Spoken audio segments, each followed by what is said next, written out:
has turned propaganda and disinformation into a cottage industry, whose biggest success is the recasting of cowardice as courage. They have firmly established this government's motto of brutality over morality. The sacred cow that was the judiciary is no longer sacred. It stopped being sacred the day a sitting Chief Justice of this country was accused of sexual harassment, presided over his own trial, cleared himself, and then proceeded to accept a nomination to the upper house within 3 months of retirement, replete with Z+ security cover. This government has turned propaganda and disinformation into a cottage industry, whose biggest success is the recasting of cowardice as courage. I will lay out various instances where this government has demonstrated courage.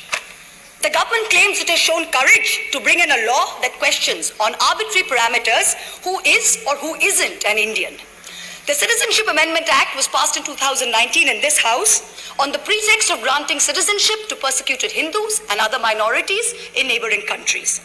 At the same time, it threw into an abyss of insecurity millions of Indians who had been living in this land for generations. But the rules by which this act will be implemented were not yet prepared by December 2020, according to the Ministry of Home Affairs. The courage to make India, the world's greatest democracy, into a virtual police state, whereby a single dubious complaint, both an eminent member of this House as well as one of India's most veteran journalists, is charged with sedition.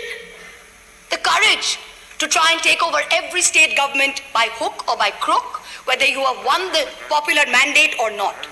Does the ruling party wish that its legacy be that it governed the largest democracy in the world, or that it imposed a one-party rule in India? Ask yourselves. The courage to announce a national lockdown at only 4 hours' notice, causing untold misery, countless deaths, the sight of thousands walking for hundreds of miles with no food or money. This government spent less than 2% on social transfers, in contrast to OECD countries who spent 20% and 6% which was spent by middle-income countries. The courage, no, the brazen audacity to announce an economic rebound. India was the single worst performer among developing countries in the year 2020. Even if we believe this government's economic survey, the economy was lower by 7.7% in 2020 and will rise by 11% in 2021. So in effect, by 2022, that is over a 2-year time span, the economy will be flat.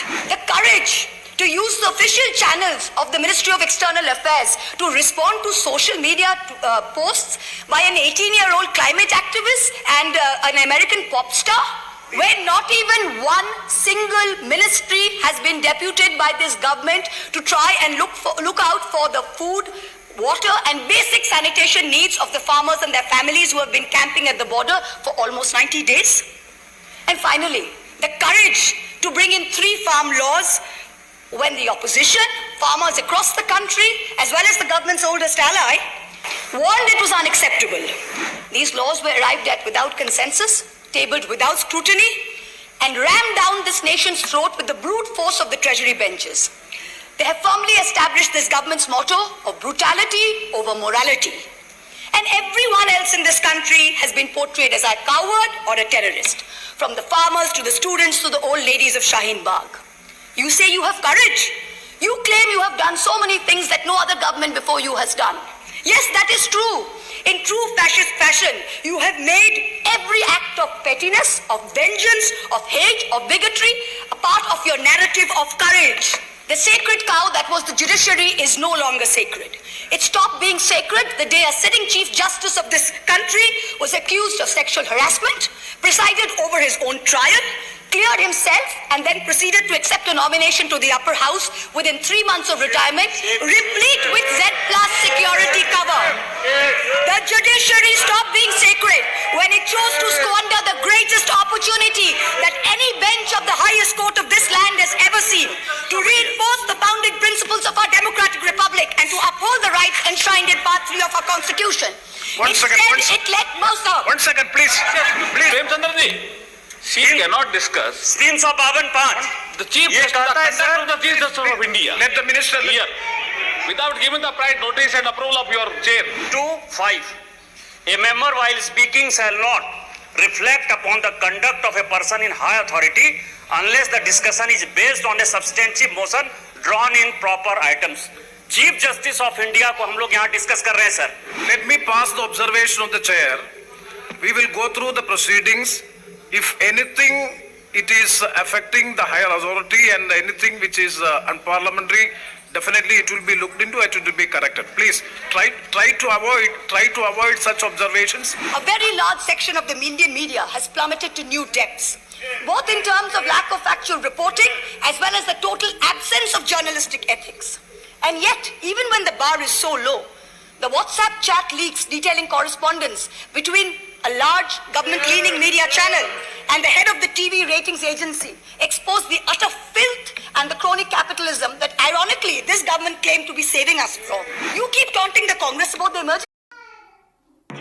जब जुल्म करेगा सत्ता के गलियारों से, चप्पा चप्पा गूंज उठेगा इंकलाब के नारों से, इंकलाब के नारों से। अब कर शिकार गीदड़, तेरा 56 इंच का सीना है, अब तो गीदड़ बनकर जीना है। हर हिंदू के घर से पंडित चंद्रशेखर आजाद निकलेंगे, हर मुसलमान के घर से अशफाक उल्लाह खां निकलेगा और हर सिख के घर से अब भगत सिंह निकलेगा। मारो, कितने मारोगे, मारो। जिस दीप सिद्धू को हमने मंच पर नहीं चढ़ने दिया, उसको इनने लाल किले पर चढ़ जाने दिया। मुंह पे ऐसा तमाचा दिया है, ऐसा तमाचा दिया है कि उनके एक आंसू ने सैलाब ला दिया। इनने सोचा हम डर गए, अरे शेर 2 कदम जब पीछे जाता है तो एक लंबी छलांग मारता है। और ये तिरंगे का सम्मान हमें बता रहे हैं। अरे इनके आरएसएस के नानाजी देशमुख, भाजपा के, जिन्होंने खुद तिरंगे को जलाया, वो तिरंगे का सम्मान बताएंगे हमें। बात कृषि बिल पे शुरू हुई थी, लाके खालिस्तान पे खड़ा कर दिया इनने। जिसने अपनी औरत को छोड़ा, जिसने अपनी माँ को छोड़ा,